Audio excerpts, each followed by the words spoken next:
പറഞ്ഞിട്ട് ഇപ്പൊ അവിടെ ഞങ്ങള് പോന്നപ്പോഴാണ് അതായത് മാരേജും കാര്യങ്ങളെല്ലാം കഴിഞ്ഞു. പക്ഷെ വൈഫും ഞാനുമായിട്ട് പോരാ ഒരു കണ്ടീഷനാണ്. ഞാൻ ആദ്യം പറഞ്ഞില്ലേ കാര്യം ഉള്ളത് തുറന്നു പറയാന്ന് പറഞ്ഞതിന്റെ കാര്യം. നിങ്ങള് കാര്യം ഇപ്പോഴും ഞാൻ ആയിട്ട് ഉള്ളൊരു ബന്ധമുള്ളൂ. പക്ഷെ എന്താ പറയണ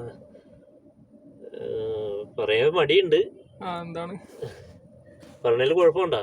എന്താ പറയും ഇപ്പൊ പറഞ്ഞോണ്ട് എനിക്ക് തന്നെ ചമ്മല് പോലെ ഉണ്ട്. അതുകൊണ്ട് ചോദിച്ചത് ബുദ്ധിമുട്ടുണ്ടോ ഇല്ലെന്നുള്ള ചോദിച്ചതിന്റെ കാരണം എന്താണ് പറയും. അപ്പൊ അങ്ങനെ ഒരു ചെറിയൊരു എന്താ പറയണ എല്ലായിടത്തും ഉണ്ടാവും എന്ന് വിചാരിക്കണം. അതല്ലെങ്കിൽ എങ്ങനെയാണോ ചെറിയൊരു ഇതുണ്ട്. അപ്പൊ അങ്ങനെ ഒരു സീനും കാര്യങ്ങളുണ്ട്. പുള്ളിക്കാരത്തിക്ക് എന്താ പറയുക നിങ്ങളെ കണ്ടപ്പോ എനിക്കൊരു ഇതുപോലെ തോന്നി. അങ്ങനത്തെ ഒരു ആളെയാണ് പുള്ളിക്കാരത്തിക്ക് വേണ്ടത്. മനസ്സിലാവണ്ട? എനിക്കല്ല കേട്ടാ, ഞാൻ അങ്ങനെയുള്ള ഇതല്ല, എന്റെ സംബന്ധമായിട്ടുള്ള കാര്യമല്ല എന്ന് വിചാരിച്ചിട്ട് അത് എപ്പോഴും അല്ലെങ്കിൽ അങ്ങനെ ആ ഒരു രീതിയിൽ വെച്ചിട്ടല്ല ഞാൻ പറഞ്ഞത്. എന്നാ മറ്റുള്ള ഒരു എന്താ പറയണ എനിക്ക് പക്ഷെ ഞാൻ പറയുമ്പോഴത്തേക്ക് എന്താ പറയണ ഒരു ഇതായിട്ട് തോന്നണില്ല. അത് പുള്ളിക്കാരിക്ക് നല്ല കൗൺസിലിംഗ് കൊടുത്താൽ ശരിയാവും. നിങ്ങളുടെ പ്രായം തന്നെ ആയിരിക്കുമല്ലോ അവർക്ക്. എന്റെ താഴെ ഉള്ളു. കൗൺസിലിംഗ് കൊടുത്താൽ ശരിയാവും. ഞാനൊക്കെ കല്യാണം ഞാൻ ഉറപ്പിച്ചതാണ് പ്രശ്നം. കല്യാണമൊക്കെ ഉറപ്പിച്ചിങ്ങനെ നിങ്ങൾ നോക്കാന്നല്ലോ കുഴപ്പമില്ല. എന്താണ് എന്റെ ഓപ്ഷൻ? എന്താ എന്ത് എങ്ങനെ മീൻസ് കൗൺസിലിംഗ്? അല്ല കൗൺസിലിംഗ് അവർക്ക് നിങ്ങൾക്ക് കുട്ടികളുണ്ടോ? അപ്പോൾ കുട്ടികളുണ്ടോ നിങ്ങൾക്ക്? കുട്ടികളില്ല. കല്യാണം കഴിഞ്ഞിട്ട് എത്രയാ? അപ്പോൾ അവർക്ക് എത്ര വയസ്സുണ്ട്? അവർക്ക് 34. അവർക്ക് കൗൺസിലിംഗ് ക്ലാസ് വന്നെങ്കിലും കൊടുക്കുക, അല്ലെങ്കിൽ ഡോക്ടറെ കാണിക്കുക. അത്ര തന്നെ. എന്താ പറയാ, ബാക്കി നിങ്ങൾ എല്ലാത്തിനും ഡൈവോഴ്സ് ചെയ്യണം.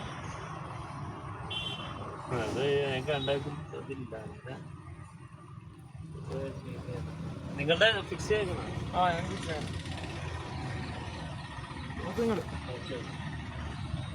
ഷെയർ ചെയ്ത് ഞാൻ ഷെയർ ചെയ്യും എന്ന് പറഞ്ഞിട്ടുണ്ടെങ്കിൽ ഞാൻ ഷെയർ ചെയ്യും. കുറെ പണ്ടത്തൊക്കെയുള്ള പറഞ്ഞ പല വീഡിയോകളും ഞാൻ ഷെയർ ചെയ്യാന്ന് പറഞ്ഞ വീഡിയോകൾ ഞാൻ ഷെയർ ചെയ്തിട്ടുണ്ട്. ഇനിയും ബാക്കിയുള്ള വീഡിയോസ് ഞാൻ ഷെയർ ചെയ്യുന്നതായിരിക്കും. ഒന്നും മറന്നുപോയിട്ടില്ല. അതായത് ഞാൻ വെറുതെ ചുമ്മാ അങ്ങനെ കയറി തള്ളി മറിച്ചൊന്നുമില്ല. ഇത് ഞാൻ കാര്യത്തിലോട്ട് കിടക്കാം. 3 പോസിബിലിറ്റീസ് ആണുള്ളത്. ഒന്ന് ഇയാൾക്ക് മാനസിക പ്രശ്നമുണ്ട്. അല്ലാന്നുണ്ടെങ്കിൽ ഇയാളൊരു ഗേ ആണ്. പച്ച മലയാളത്തിൽ പറയുകയാണെന്നുണ്ടെങ്കിൽ കുണ്ടൻ എന്ന് വേണം പറയാം. അല്ലാന്നുണ്ടെങ്കിൽ ഇത് ഫൈനാൻഷ്യൽ ഫ്രോഡ്, അല്ലെങ്കിൽ മറ്റേ ഈ ഹണി ട്രാപ്പ് ഇങ്ങനെയുള്ള, അല്ലെങ്കിൽ ഓർഗൻ മാഫിയ, അല്ലെങ്കിൽ മറ്റെന്തെങ്കിലും ഡ്രഗ് മാഫിയ എന്നൊക്കെ തുടങ്ങി പല സംഭവങ്ങളുണ്ടല്ലോ. ഇതിലേക്ക് വലിച്ചിഴക്കാൻ ശ്രമിക്കുന്ന ഒരാൾ. ഇത് നിങ്ങൾ വളരെ ശ്രദ്ധമായിട്ട് കേട്ടോട്ടോ. കാരണം ഇതേപോലത്തെ പല സംഗതികൾ എറണാകുളത്തിന്റെ പല ഭാഗങ്ങളിലും നടക്കുന്നുണ്ട്. അതെനിക്കറിയാം. അപ്പോൾ ഇത് നിങ്ങൾക്ക് ജസ്റ്റ് ഒരു കുണ്ടത്തരമായിട്ട് മാത്രം തോന്നുന്നുണ്ടെങ്കിൽ അതല്ല, അതിനപ്പുറത്തേക്കും പല കാര്യങ്ങളുണ്ട്. അങ്ങനെ ആയിരിക്കാം. അപ്പോൾ ഇന്നലെ രാത്രി കളമശ്ശേരിയിൽ, ഇന്നലത്തെ തീയതി പറയുകയാണെന്നുണ്ടെങ്കിൽ ജനുവരി 23-ാം തീയതി വെള്ളിയാഴ്ച, കളമശ്ശേരി CNG പമ്പിന്റെ സമീപത്ത് ഞാൻ ഭക്ഷണം കഴിച്ചുകൊണ്ടിരിക്കുകയാണ്. കാറിനകത്തിരുന്നത്. ഞാൻ ഒരു ദിവസത്തെ അവസാനിക്കുന്ന സമയത്ത് മാത്രമേ ഞാൻ കാറിനകത്തിരുന്ന് ഭക്ഷണം കഴിക്കുള്ളൂ. അതും ഭക്ഷണം കഴിച്ചിട്ട് ഞാൻ ബ്രഷ് ചെയ്യും. അപ്പം ഞാൻ ഭക്ഷണം കഴിച്ച് ദോശയും പൊറോട്ടയൊക്കെ കഴിച്ചിട്ട് ബ്രഷ് ചെയ്തുകൊണ്ടിരിക്കുക. ബ്രഷ് ചെയ്യുന്ന സമയത്താണ് ഒരാൾ വന്നിട്ട് എൻ്റെ അടുത്ത് വന്നിട്ട് എൻ്റെ പക്കൽ വന്നിട്ട് അതേ ഒരു സംശയമാണെന്ന് പറഞ്ഞിട്ട് യൂബർ ഇന്റർസിറ്റി ട്രിപ്പുകൾ ആക്റ്റീവ് അല്ല, അതിനെന്ത് ചെയ്യണം എന്ന് ചോദിച്ചു. എന്നോട് സംശയം ചോദിച്ചു. അപ്പോൾ ഞാൻ പറഞ്ഞു ഭക്ഷണം കഴിച്ചു, ഞാൻ 1 മിനിറ്റ് വരാമെന്ന് പറഞ്ഞിട്ട് ഞാൻ ഇത് പുറത്തേക്ക് ഇറങ്ങാൻ നേരത്ത് കുഴപ്പമില്ല ഞാൻ കാറിനകത്തോട്ട് വരാം എന്ന് പറഞ്ഞു. അയാൾ എൻ്റെ കാറിനകത്തോട്ട് വരാമെന്ന് പറഞ്ഞു. ഒരു കാര്യം ഞാൻ ആദ്യം പറയാം, എനിക്കൊന്നും കളവ് പറയേണ്ട ആവശ്യമില്ല. ഞാൻ ചെയ്ത കാര്യം ചെയ്തു തന്നെ പറയും. അതെന്ത് തെണ്ടിത്തരമായിക്കോട്ടെ, ഞാൻ ചെയ്തിട്ടുണ്ടെങ്കിൽ ചെയ്തു തന്നെ പറയും. അതുപോലെ എനിക്ക് പൊലിപ്പിച്ച് പറയേണ്ട ആവശ്യമൊന്നുമില്ല. ഓക്കെ. അപ്പോൾ ഇയാൾ എൻ്റെ കാറിനകത്തോട്ട് കയറി വരാമെന്ന് പറഞ്ഞു. ഞാൻ കാറിനകത്തോട്ട് വരാം. ഞാൻ പറഞ്ഞു കാറിനകത്തോട്ട് വരേണ്ട അത്യാവശ്യം സാധനങ്ങളുണ്ട്. എൻ്റെ ഫ്രണ്ട് സീറ്റിൽ മൊത്തം ഈ പറഞ്ഞ ഫുഡും സാധനങ്ങളൊക്കെ വെച്ചിട്ടുണ്ട്. പിന്നെ കാറിനകത്ത് സ്മെൽ ഉണ്ടാവും. അത് എൻ്റെ ഫ്രണ്ട്സ് ആയിക്കോട്ടെ, ഫാമിലി ആരും ആയിക്കോട്ടെ, ഞാൻ ഭക്ഷണം കഴിച്ചുകൊണ്ടിരിക്കുന്ന സമയത്ത് കാറിനകത്ത് സ്മെല്ല് കെട്ടി കിടക്കും. വളരെ മോശം ഗന്ധമായിരിക്കും അതിൻ്റെ. അപ്പോൾ ഞാൻ പറഞ്ഞു ഞാൻ പുറത്തേക്ക് വരാമെന്ന് പറഞ്ഞിട്ട് ഞാൻ ഇത് പുറത്തേക്ക് ഇറങ്ങി. അയാളുടെ ഇന്റർസിറ്റി ആക്റ്റീവ് അല്ല. 4.84 അങ്ങനെയാണ് റേറ്റിംഗ്. ലാസ്റ്റ് 250 ട്രിപ്സ് അറ്റൻഡ് ചെയ്തിട്ടുണ്ട്. 280 ട്രിപ്പ് അറ്റൻഡ് ചെയ്തിട്ടുണ്ട്. 1.4 വർഷം ആണ് അയാൾ യൂബറിൽ ഇരുന്നിരിക്കുന്നത്. ആക്സെപ്റ്റൻസ് റേറ്റിംഗ് 33%, ക്യാൻസലേഷൻ റേറ്റിംഗ് 26, അങ്ങനെ എന്തൊക്കെയാണെന്ന് തോന്നുന്നു. അപ്പോൾ ഇതൊക്കെ ഞാൻ നോക്കി. അപ്പോൾ ഞാൻ പറഞ്ഞു ഈ കസ്റ്റമർ കെയറിൽ വിളിച്ചിട്ട് പറഞ്ഞാൽ മതി, എനിക്ക് എത്ര ട്രിപ്പ് എടുക്കുമ്പോഴാണ് ഈ പറഞ്ഞ ഇന്റർസിറ്റി ആക്റ്റീവ് ആണെന്ന് എനിക്കറിയില്ല. 300 ആണോ, ചിലവർ 300 എന്ന് പറയുന്നത്, ചിലവർ 1200 എന്ന് പറയുന്നത്, എനിക്ക് അതിനെപ്പറ്റി അറിയില്ല, എനിക്കതൊന്നും ഓർമ്മയില്ല എന്ന് ഞാൻ പറഞ്ഞു.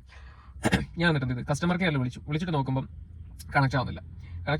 ഞാൻ പറഞ്ഞു നിങ്ങൾ കസ്റ്റമർ കെയറിൽ വിളിച്ചിട്ട് കാര്യങ്ങൾ പറഞ്ഞാൽ മതി, വേറെ കുഴപ്പങ്ങളൊന്നുമില്ല എന്നും പറഞ്ഞിട്ട് ശരിയെന്ന് പറഞ്ഞിട്ട് ഞാൻ എൻ്റെ കാറിനകത്തോട്ട് തിരിച്ചു കയറാൻ നേരത്താണ് ഇതുമായിട്ട് ബന്ധപ്പെട്ട് എന്തോ സംശയം പ്രകടിപ്പിക്കുകയോ എന്തോ ഉണ്ടായി. എന്നിട്ട് അയാൾ പറഞ്ഞു നമുക്ക് കാറിലിരിക്കാം, എൻ്റെ കാറിലിരിക്കാന്ന് പറഞ്ഞിട്ട് അയാളുടെ ഒരു വാഗനറാണ് വാഹനം, വൈറ്റ് വാഗനറാണ്, നമുക്ക് കാറിലിരിക്കാൻ നമുക്ക് അതിൽ നിന്ന് സംസാരിക്കാം എന്ന് പറഞ്ഞിട്ട് എന്നെ നിർബന്ധപൂർവ്വം കൂട്ടിക്കൊണ്ടുപോയി. കൈ പിടിച്ചിട്ടൊന്നുമല്ല കൂട്ടിക്കൊണ്ടുപോയത്, കാറിനകത്ത് ഇരിക്കാൻ നമുക്ക് സംസാരിക്കാം, കാരണം നല്ലോണം കൊതു കടിക്കുന്നുണ്ട്, കൊതുവും കടിക്കുന്നുണ്ട്. അപ്പോൾ ഞാൻ പറഞ്ഞു ആയിക്കോട്ടെ എന്ന് പറഞ്ഞിട്ട് ഞാൻ അയാൾ കാറിനകത്തോട്ട് കയറി വണ്ടി സ്റ്റാർട്ട് ചെയ്ത് എ സി ഇട്ട് ഞാൻ കാറിനകത്തോട്ട് കയറുന്നതിന് മുന്നേ ഞാൻ പറഞ്ഞു ഞാൻ ഭക്ഷണം കഴിച്ചിട്ടുണ്ട്, ഞാൻ ഇതിനകത്തോട്ട് കയറി കഴിഞ്ഞാൽ പിന്നെ ബാഡ് സ്മെല്ല് ഇതിനകത്ത് കെട്ടിക്കിടക്കും, നിങ്ങൾ അടുത്തൊരു ട്രിപ്പ് എടുക്കുകയാണെന്നുണ്ടെങ്കിൽ ഭയങ്കര ബുദ്ധിമുട്ടായിരിക്കും എന്ന് ഞാൻ പറഞ്ഞു. വെറുതെ എന്തിനാ നമ്മൾ കാരണം മറ്റുള്ള ആൾക്കാർക്ക് ഈ നാറ്റം സഹിക്കേണ്ട അവസ്ഥ വരുന്നത്, അതിൻ്റെ ആവശ്യമില്ല. ഞാൻ എന്നിട്ട് കുഴപ്പമില്ല നിങ്ങൾ കയറിക്കുമെന്ന് പറഞ്ഞു. ഞാൻ കയറി. എന്നിട്ട് അയാൾ പറഞ്ഞു കുഴപ്പമില്ല നിങ്ങൾ കയറിക്കുമെന്ന് പറഞ്ഞു. ഞാൻ കയറി, വണ്ടിക്കകത്തോട്ട് കയറി, അയാളുടെ മൊബൈൽ എടുത്തു, ഒന്നും കൂടെ ഈ പറഞ്ഞ ഈ ഹെൽപ്പ് സെക്ഷനിൽ പോയിട്ട് വേണ്ട രീതിയിൽ പിന്നെ റിക്വസ്റ്റ് റേസ് ചെയ്യാൻ പറ്റുമോ എന്തെങ്കിലും നോക്കി അവസാനം കസ്റ്റമർ കെയറിൽ കോൾ ചെയ്യാനുള്ള ഓപ്ഷൻ കാണിച്ചു. കോൾ കണക്ട് ആവുന്നില്ല. കസ്റ്റമർ അതായത് ഡ്രൈവർ സപ്പോർട്ട് ടീമിൽ ആരും തന്നെ ആ സമയത്ത് ഓൺലൈൻ ഉണ്ടായിരുന്നില്ല. വിളിക്കുന്നുണ്ട്, റിങ് ചെയ്യുന്നുണ്ട്, പക്ഷെ ആരും എടുക്കുന്നില്ല. 6:45 7 മണിയായിരുന്നു സമയം. എന്നിട്ട് ഞാൻ പറഞ്ഞ് കോൾ കണക്ട് ആവുന്നില്ല, നിങ്ങൾ ഇതേപോലെ ചെയ്താൽ മതി, നാളെ രാവിലെ 9 മണിക്ക് ശേഷം വിളിച്ചിട്ട് ഇതേപോലെ ചെയ്താൽ മതി പറഞ്ഞു. അത് കഴിഞ്ഞ് അപ്പോൾ ശരി എന്ന് പറഞ്ഞിട്ട് ഞാൻ പുറത്തേക്ക് ഇറങ്ങാൻ നേരത്താണ് അത് ഒരു മിനിറ്റ് ഒന്നും കൂടെ കയറുന്നു പറഞ്ഞു. എന്താണെന്ന് ചോദിച്ചു. അപ്പോഴാണ് അത് എനിക്ക് എങ്ങനെ പറയേണ്ടത് എനിക്കറിയില്ല. അതങ്ങനെ കേട്ട് തുടങ്ങിയപ്പോൾ തന്നെ ഞാൻ അപ്പം തന്നെ എൻ്റെ മൊബൈലാണ് ആദ്യം നോക്കിയത്. ഇപ്പം നമ്മളൊരു ലെവൽ എന്ന് പറഞ്ഞു കഴിഞ്ഞാൽ പണ്ട് കാലത്തൊക്കെ എന്ന് പറഞ്ഞാൽ ഞാൻ ഭയങ്കര പേടിത്തോണ്ടെന്നല്ല, പേടി എന്ന് പറയുന്ന സംഗതി എനിക്ക് അങ്ങനെ അധികമില്ല. പക്ഷെ പണ്ട് കാലത്ത് ഞാൻ അങ്ങനെ ആൾക്കാരുമായിട്ട് ഒരു വഴക്കിനൊന്നും ഞാൻ പോകാത്ത ഒരാളാണ്. ഇപ്പം എന്ന് പറഞ്ഞാൽ എന്ത് വന്നു കഴിഞ്ഞാലും കൈ നീട്ടി സ്വീകരിക്കുകയും ചെയ്യും, നമുക്ക് പറ്റുന്ന രീതിയിൽ നമ്മൾ കാണിക്കുകയും ചെയ്യും. അങ്ങനത്തെ ഒരു മെന്റാലിറ്റിയാണ്. അപ്പോൾ എനിക്കൊരു രസമാണ്. അപ്പോൾ ഞാൻ അപ്പോൾ തന്നെ എൻ്റെ മൊബൈൽ, എൻ്റെ 2-3 മൊബൈലുള്ളത് ഒരെണ്ണം മാത്രമേ കയ്യിലുള്ളൂ. ഇതിനാണെങ്കിൽ വൈഡ് ആംഗിൾ സപ്പോർട്ട് ചെയ്യില്ല. എൻ്റെ കയ്യിലുള്ള ഫോണിന് വൈഡ് ആംഗിൾ സപ്പോർട്ട് ചെയ്യില്ല. ബാക്കി ഫോണൊക്കെ എൻ്റെ കാറിനകത്തോട്ടാണ്. അപ്പോൾ തൽക്കാലത്തേക്ക് ഈ ഫോണാണെന്ന് ഈ ഫോൺ എന്നും പറഞ്ഞിട്ട് ഞാൻ അപ്പോൾ തന്നെ വീഡിയോ ചിത്രീകരിക്കാൻ തുടങ്ങി. ഇയാൾ കണ്ടിട്ടില്ല. അപ്പോൾ ഇയാൾ പറയുന്ന കാര്യങ്ങൾ അത് എനിക്ക് പറയാൻ ഒരു ബുദ്ധിമുട്ടുണ്ട്, ഇതാണെന്നൊക്കെ പറഞ്ഞിട്ട് നിങ്ങൾ വീഡിയോ കണ്ട കാര്യങ്ങൾ തന്നെ ഇങ്ങനെ സംസാരിച്ചു. അതെ, എൻ്റെ കല്യാണം കഴിഞ്ഞ കാര്യങ്ങളൊന്നും അയാൾ വ്യക്തമായിട്ട് പറയുന്നില്ല. ശരിക്കും എനിക്ക് ഡീപ്പായിട്ട് കൗണ്ടർ ക്വസ്റ്റ്യൻ ചോദിച്ചിട്ട് കുത്തി ചോദിച്ചിട്ട് ഇയാൾ പറയുന്നതിൽ എന്തെങ്കിലും വ്യത്യാസങ്ങൾ ഉണ്ടോ എന്നൊക്കെ അറിയണമായിരുന്നു. ഒരു ഇൻവെസ്റ്റിഗേഷൻ നടത്താൻ എനിക്ക് നല്ല താല്പര്യം ഉണ്ടായിരുന്നു. കുത്തി ചോദിച്ചിട്ട് ഇയാൾ ആദ്യം പറഞ്ഞ കാര്യങ്ങളും പിന്നീട് പറയുന്ന കാര്യങ്ങളെല്ലാം അങ്ങോട്ടും ഇങ്ങോട്ടും പൊരുത്തപ്പെടുന്നുണ്ടോ എന്നൊക്കെ എനിക്ക് അറിയണമെന്നുണ്ടായിരുന്നു. കാരണം എന്ത് തരത്തിലുള്ള ഉഡായിപ്പാണ്, എന്താണ് ഇയാളുടെ ഉദ്ദേശം എന്ന് അറിയാനുള്ള ആകാംക്ഷ എനിക്ക് നന്നായിട്ടുണ്ടായിരുന്നു. അപ്പോൾ ഞാൻ എന്നിട്ട് കാര്യങ്ങൾ അയാൾ പറഞ്ഞു എനിക്ക് കല്യാണം കഴിഞ്ഞ് അതെ എൻ്റെ വൈഫുമായിട്ട് നല്ല രീതിക്കല്ല, അവൾക്ക് അത്ര ഒരു നിങ്ങളെ പോലത്തെ ആൾക്കാരോട് താല്പര്യം, എനിക്കെങ്ങനെ പറയേണ്ടെന്നറിയില്ല എന്നൊക്കെ പറഞ്ഞിട്ട് നിങ്ങൾ കേട്ട സംഗതികൾ തന്നെ.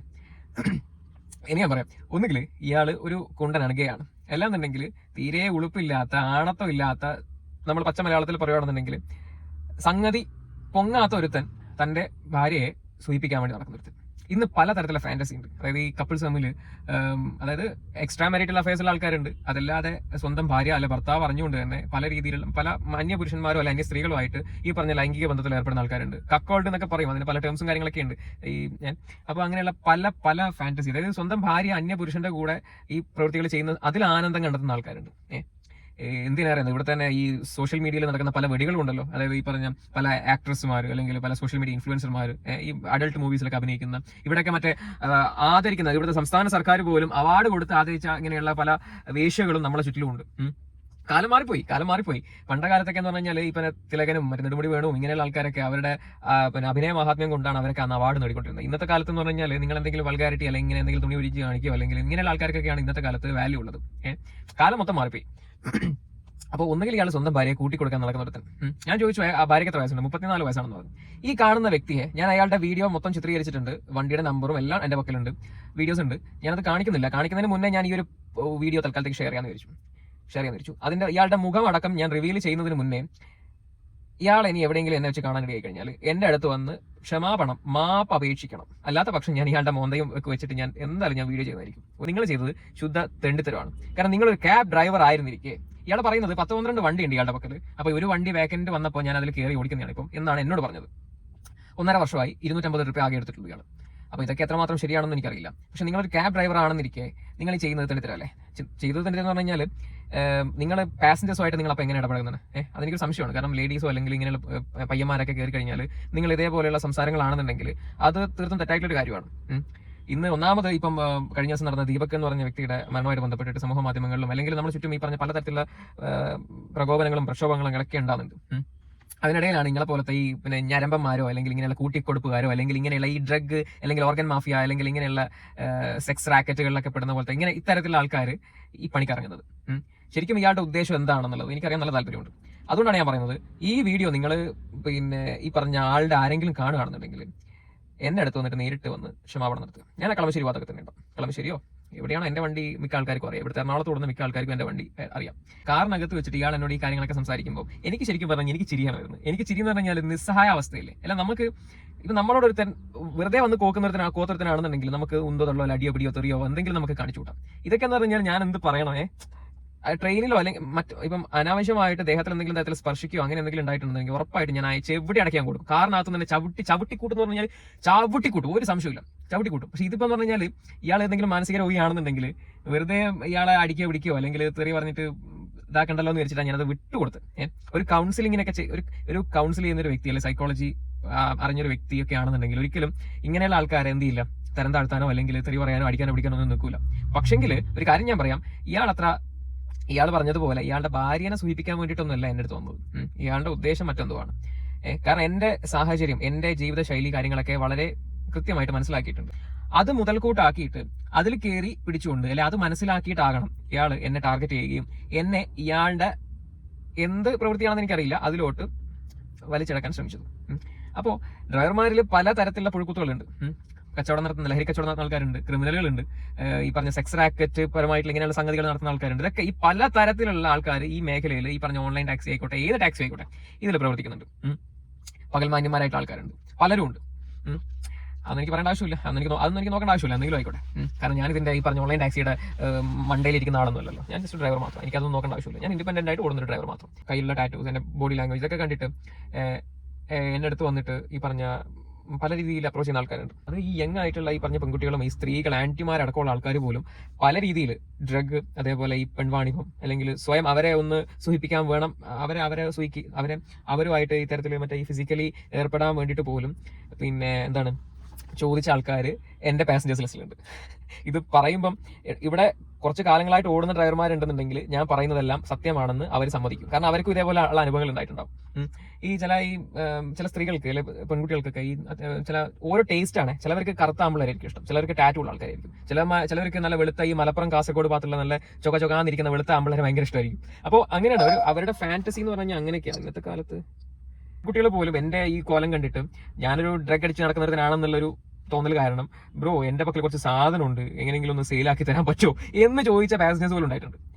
ഞാൻ ചുമ്മാ തള്ളുന്നല്ല കേട്ടോ, ഞാൻ ചുമ്മാ തള്ളുന്നല്ല, അങ്ങനെയുള്ള അനുഭവം ഉണ്ടായിട്ടുണ്ട്. അതെന്തിനേറെ ഇപ്പൊ തന്നെ ഈ മിക്ക പാസഞ്ചേഴ്സും പിന്നെ ഈ ജെൻസി പയ്യന്മാര് അവർ കാരണത്തിൽ കയറി കഴിഞ്ഞാലും എന്തോ അവർക്കൊരു പെട്ടെന്ന് അങ്ങ് വൈബ് അങ്ങ് സെറ്റ് ആവും. അപ്പം നമ്മളായിട്ട് കമ്മ്യൂണിക്കേറ്റ് ചെയ്യുകയാണെന്നുണ്ടെങ്കിൽ, സംസാരിച്ചുകൊണ്ട് പോകുകയാണെന്നുണ്ടെങ്കിൽ അമാരുടെ ധാരണ എന്ന് പറഞ്ഞാൽ ഞാൻ അത്യാവശ്യം ഒരു ഹൈഫൈ ആയിട്ട് നടക്കുന്ന അല്ലെങ്കിൽ ഒരു പുതിയ ഫുൾ ടൈം നൈറ്റ് ആയി കഴിഞ്ഞാൽ ഫുൾ കിളിപാറി നടക്കുന്ന ഒരുത്തനാണെന്നുള്ളൊരു അങ്ങനെയുള്ളൊരു ചിന്തയാണ് അവർക്ക്. കുറെ പേര് എന്നിട്ട് ലാസ്റ്റ് ഇറങ്ങാൻ നേരത്ത് ഒരു കണ്ണൊക്കെ ചിമ്മിയിട്ട് ബ്രോ നമ്പറും തരുമോ എന്നൊക്കെ ചോദിച്ചിട്ട് നമ്പർ വാങ്ങിപ്പോകും. നമ്പർ ഞാൻ മനഃപൂർവ്വം 2 നമ്പർ ഞാൻ മാറ്റി പറഞ്ഞു കൊടുക്കും, മാറ്റി പറയും. കാരണം എനിക്ക് താല്പര്യമില്ല ഇങ്ങനെയുള്ള സർക്കിളിൽ നിൽക്കാൻ, എനിക്ക് താല്പര്യമില്ല. എന്തിനാണ്? ഇഷ്ടം പോലെ ഇങ്ങനെയുള്ള എക്സ്പീരിയൻസ് എനിക്ക് ഉണ്ടായിട്ടുണ്ട്. കഴിഞ്ഞ ദിവസം ഒരുത്തൻ ഒരു പാസഞ്ചർ ബ്രോ ഈ പേപ്പർ ഇങ്ങനെ പിറുപിറുക്കുന്നു എന്നോട് ചോദിക്കുവാണ്. അവന് കുറച്ച് ഉറക്കെ ചോദിക്കാൻ പറ്റുന്നില്ല. ഞാൻ ചോദിച്ചു എന്താ ചോദിച്ചു, പറഞ്ഞു ബ്രോ പേപ്പർ ഉണ്ടോ എന്ന് ചോദിച്ചു. ഞാൻ എന്ത് പേപ്പറാന്ന് ചോദിച്ചു, റോളിംഗ് പേപ്പർ ഉണ്ടോ എന്ന് ചോദിച്ചു. സോറി ബ്രോ, ഞാൻ ഉപയോഗിക്കാത്ത ആളെന്ന് പറഞ്ഞു. അപ്പൊ തന്നെ ആ ചമ്മി നാറിപ്പോയി. കാരണം ഞാനിത് ഉപയോഗിക്കാത്ത ഒരാളാണ്, ഞാൻ ഈ കഞ്ചാവ് റോൾ ചെയ്യാനോ ചുരുട്ടാനോ പിടിക്കാനോ ഒന്നും നിൽക്കാത്ത ഒരാളാണ്. അപ്പോൾ എന്നോടാണ് ഇവൻ ചോദിച്ചത് പേപ്പർ ഉണ്ടോ എന്ന്. ഒരു രാജഗിരി പഠിക്കുന്ന ഒരു പയ്യനാണ്, ചെറിയ പയ്യനാണ്, എനിക്കൊന്ന് 10-21 വയസ്സ് 19-20 വയസ്സ് പ്രായം ഉണ്ടാവുള്ളവന്. അപ്പോൾ ഇതാണ് ഒരു ഡ്രൈവർ എന്നുള്ള നിലയ്ക്ക്, ഒരു ഈ പറഞ്ഞ എറണാകുളം സിറ്റിയിൽ ഓടിക്കുന്ന ഒരു ഡ്രൈവർ എന്നുള്ള നിലയ്ക്ക് പല സമയങ്ങളിൽ പല കാഴ്ചകൾ പല ആൾക്കാരുമായിട്ട് എല്ലാം ഇടപഴകുന്ന വ്യക്തിയാണ്. അപ്പോൾ നിങ്ങളാരും ഇതൊന്നും ശ്രദ്ധിക്കുന്നുണ്ടാവില്ല, നിങ്ങളാരും ഇതൊന്നും വലിയ മൈൻഡ് ചെയ്യുന്നുണ്ടാവില്ല. ബട്ട് എന്നെ സംബന്ധിച്ചിടത്തോളം എൻ്റെ ഒരു എക്സ്പീരിയൻസ് ആയിട്ട് ഞങ്ങൾക്ക് കൂട്ടുന്നത്. അപ്പം ജീവിതം അല്ലെങ്കിൽ ഈ പറഞ്ഞ ആൾക്കാരെ മനസ്സിലാക്കാൻ വേണ്ടിയിട്ട് ഞാൻ കഴിവതും ഇങ്ങനെയുള്ള സംഗതികളൊക്കെ ഞാൻ കൃത്യമായിട്ട് പഠിച്ചു വരുവാണ്. ഇപ്പോൾ സ്വന്തം ഭാര്യയെ കൂട്ടിക്കൊടുക്കാൻ നടക്കുന്ന ഒരു ഹസ്ബൻഡ്, അതൊക്കെ എന്ത് വേണോ. ഇയാളെ കാണാൻ നല്ല ഭംഗിയുണ്ട്. നമ്മളെ കല്യാണരാമനില് നമ്മളെ ഡോക്ടറില്ലേ, കല്യാണരാമനില് ജ്യോതിർമയിനെ കെട്ടാൻ വന്നൊരു ഡോക്ടറില്ലേ, നമ്മളെ ബോബൻ അല്ലേ, പുള്ളിയുടെ പേര് ബോബൻ ആലങ്മൂടനാ എന്നിനും അങ്ങനെ എന്തല്ലേ പുള്ളിയുടെ പേര്, ഇനി പുള്ളിയാണെന്നല്ല ഞാൻ പറഞ്ഞു വരുന്നത്. പുള്ളിയുടെ ഓൾമോസ്റ്റ് സിമിലർ ആ ഒരു ഫേസ് കട്ട്, അങ്ങനെയുള്ള ഒരു വ്യക്തിയാണ്. അത്യാവശ്യം നല്ല ലുക്കുള്ള ഒരുത്തനാ. ലുക്ക് എന്ന് പറഞ്ഞാൽ 10-38-40 വയസ്സോ ആ റേഞ്ചിലൊക്കെ ആയിരിക്കും പ്രായം എന്നെനിക്ക് തോന്നുന്നു.